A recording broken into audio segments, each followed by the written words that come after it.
You're listening to That Home Loan Hub. I'm Zibuni Salimova, here to make home loans and property investing simple, smart and stress-free. Let's get you closer to your property dreams. Well, I have a fantastic guest back. Micah has returned, and today we're going to dive into why should you use an architect versus not use an architect if you're looking to build a house. And we're going to talk about pros and cons and, the challenges that we see. So, hello, Micah. Welcome back. Hi. Thanks for having me again. Thank you so much for returning. It's always nice to see people back. And for those that missed out, we've recorded an awesome episode with Micah about who he is, what he's done. And today we're going to dive a little bit deeper into our subject. So, I built 3 houses. Great. And well, that's no mean feat. Thank you. And they got bigger and bigger each time. And the last one I have that we're sitting in right now, it's 350 square meter home. Wow. I know. Hang on, do the maths. It's 7 times my place, I think. Yeah, lots of cleaning. I think I've got like 4 or 5 bathrooms, toilets, etc. because I have so many kids and I was sick of them hogging it, in a previous house. So the previous house we built, it was actually functional, it was 4-bedroom and Versatile Homes have built that house for me. And what I've noticed is that I never dealt with architects. I only dealt with a salesperson. The salesperson came in, he said, "What do you want?" I said, "This is the section." And lucky for me at that time, the section we bought the first time was quite a big section as well. It was 1,000 square meters. Right. It's really sizable, yeah. The beauty of 10 times mine. The beauty of Kapiti versus Wellington. Yes. We actually have a little bit of land around. Yes. And we're talking, 10 years ago, right? That's when I was building the first house. Yep. And the beauty of that at the time was we only had 2 kids and I thought, cool, 4-bedroom house will be perfect because it gives me a bedroom, the kids can share, and then eventually they can have 1 bedroom each, and then my mom comes and goes, so she can have a bedroom. And I didn't think certain things through. And I feel like sometimes maybe it was a salesman job or not, but if I had an architect that knew what they were doing, the build would have turned out a bit better planned. Because when the house was built and I was in the house and I came out of a shower and I was standing in my bedroom, I realized the hallway and the front door was facing the street outside of my bedroom. So basically the whole neighborhood could see me as I was coming in out of shower if my kids left the front door open, which they often did at that age because they were just running in and out all the time. So that was a massive eye-opener of the floor. Floor of the floor plan. The floor of the floor plan. I quite like that. Yes. So I wish I knew you back then because I'm sure you would have built me a slightly smarter home. Yeah. Well, let's talk about that. So at what point do people use an architect? Yeah, well, there are a few ways you can sort of look at it. And the primary skills of an architect is that we're not only people that study space and design and the physical nature of a building, but we're also really versed in navigating the rules and the complexity of building itself. And it's not to be underestimated how much risk and money and complexity is involved with building even a really simple or small house. It's no mean feat, actually. And so an architect is versed in managing that process as well as managing the physical design aspects, such as designing out the floors in the floor plan, like you mentioned before, such as the corridor that opens straight onto the bathroom and the front door. So in a nutshell, when there's a complex project, there's a real benefit to having an architect on board. And complexity doesn't just mean big. I can give an example of a very small project that I have on at the moment, which is the conversion of a lower floor of a large house into a separate flat. It's only 40 square meters. It's tiny, but it's doing my head in. It's a really complex project, and I love this challenge, but we're navigating a brick structure. We're navigating light and dampness. It's facing south, dug into the hill. We've got fire rating to deal with because the New Zealand building codes are very stringent around spread of fire between lower flats and upper flats. We've got thermal issues. We've got damp proofing issues. it's a very, very complex project. And then you add the bricks on top of that and the inherent structural problems with earthquakes of bricks. This tiny little place is a minefield of things to go wrong. And so I might show a client a floor plan at the end of it, but before I've even put pen to paper, I'm grappling with all of these issues in the back of my head. So that just gives you a sort of snapshot of the things that are going on in my head in order to get to what might look like a very simple set of plans or construction drawings. Yeah. No, I love that. Can you tell me the difference? What is the difference between an architect and a draftsperson? Is it the same, different? Well, the terminology draftsman, I guess, is sort of gets merged with architectural technician and various other things. So architects have to have a very stringent legal definition. I don't want to go into the sort of boring legal aspects of that, but in other words, we're regulated by a board. We have a serious certification process we need to go through that covers everything from design to the environment to all of the regulations, as well as building ethics and dealing transparency with builders and clients. So draftspeople or technicians haven't necessarily gone through that process and haven't necessarily had the exposure to the broader management of projects. Mm-hmm.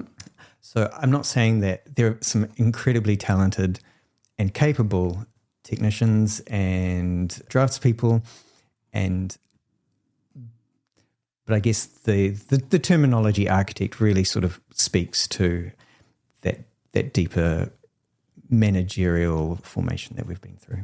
Okay.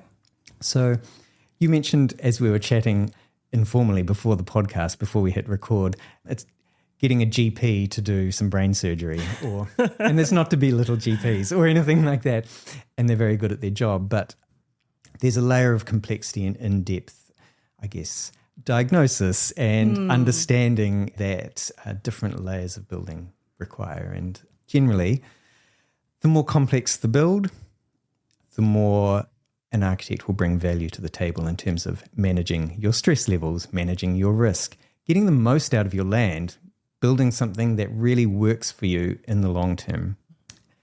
People will ideal in the residential sector, and people will generally, I know you've built 3 houses, but generally people will only build one in their lifetime, or it's the biggest asset that they've done. And so it's really important to get this right. It's really important to take the time in this huge process and this huge investment to get the details right. And yeah, that's where an architect's skill and care comes into play.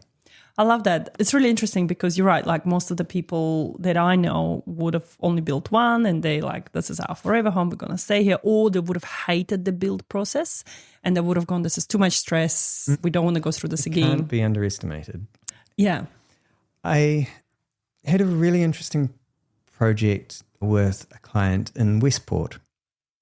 So she was originally from Westport, had lived overseas and also in Wellington and Auckland. And she bought this piece of land, a large piece of land in suburban Westport. And she could have quite happily, I think, put a Versatile Homes or something similar, gone to a building company and built on her site. The actual site on the face of it wasn't overly complex. But she came to me because, she wanted something, I think, slightly different and more tailored to her new retired outlook. Mm-hmm. And she really wanted it to work for her in a particular sort of social structure, living beside friends and being a West Coaster.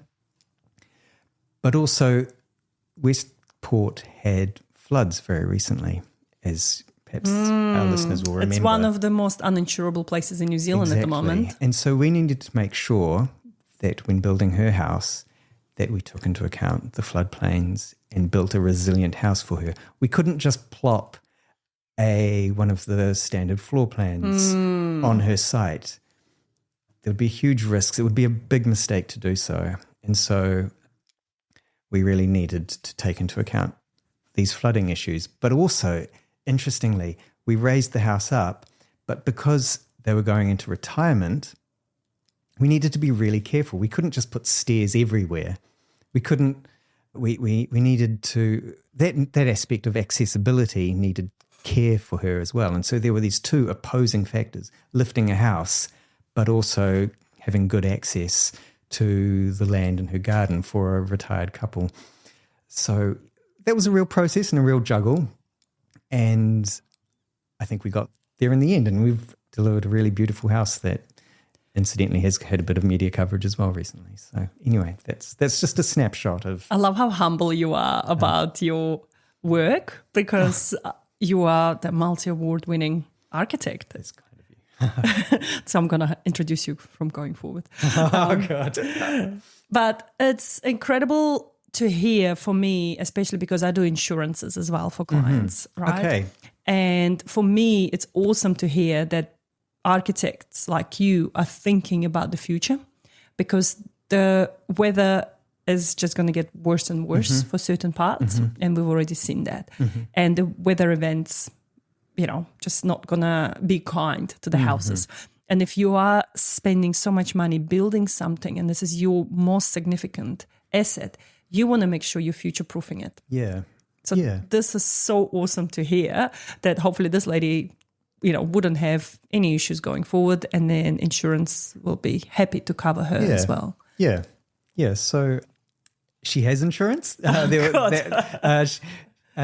when she moved in, she found an insurer and we talked through the technical aspects of how the house has been raised up above the floodplain and yeah. No, this is awesome. What was interesting there, like you talked about how you hear stories, and I hear them all the time, of like just disaster projects and people bleeding money or it being really stressful. This particular client, she's a woman of real energy, and she adopted a child with significant disabilities, and her husband was also going through dementia while we were building this house. Wow. And so she had a lot on her plate, and thanks, I think, to the fantastic builder, Quinlan Build, Ralph, and myself working with Ralph and her, like we had a really great working synergy.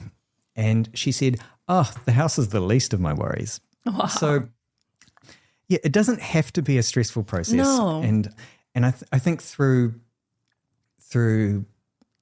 care, managing expectations, managing things such as the council costs, talking through issues and just being really transparent, troubleshooting through looking ahead, dealing with issues before they've even become issues. Like smooth builds do exist. And I think that's also some of the benefit that an architect can bring. Yeah, and thinking ahead, right? Like thinking about things up front versus facing them as an issue. An issue when the council comes and says, you shouldn't have done X, Y, Z. Yeah. Okay. Yeah, in a nutshell, I think that hits the money on the head. Money on the head. That's a good one. For a mortgage advisor. Yeah. That's a good one. Yeah. You promised to tell me about the Walker box. And the story for that. Yeah. Do we want to do a separate episode for that, or do we want to include this in here?